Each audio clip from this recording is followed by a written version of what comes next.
Hey, welcome to Warfare Echoes.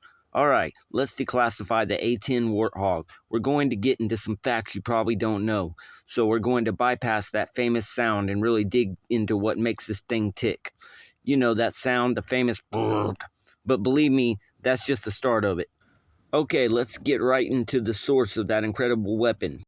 First thing you've got to get straight, the A-10 wasn't just given a gun. No, the gun was given an airplane. The entire jet is built around this one single weapon, and this is it, the GAU-8 Avenger.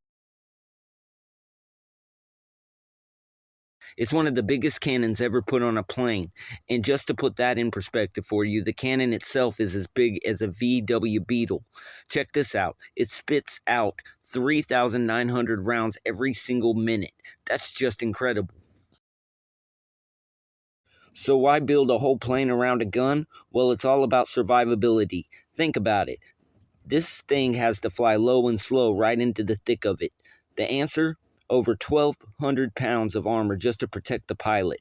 They literally call it a titanium bathtub. It's an armored shell around the pilot. The whole point is this plane can take an insane beating and still keep on fighting. All that heavy armor leads to something kind of paradoxical, speed, or really its lack thereof. Look, next to a modern fighter jet, this thing is slow, but that's not a bad thing. Being slow is actually a feature, not a bug. It was designed that way completely on purpose. See, slowing down means it can hang around the battlefield way longer, which is a huge advantage. So you've got the gun, you've got the armor, and the speed. It all points to one job, and that job is close air support, or CAS. That's what the A-10 was literally born to do. This is why ground troops absolutely love this plane. It sticks around to protect them. So what are the big takeaways here? What makes this thing so unbelievably special? It's simple, really. It's design.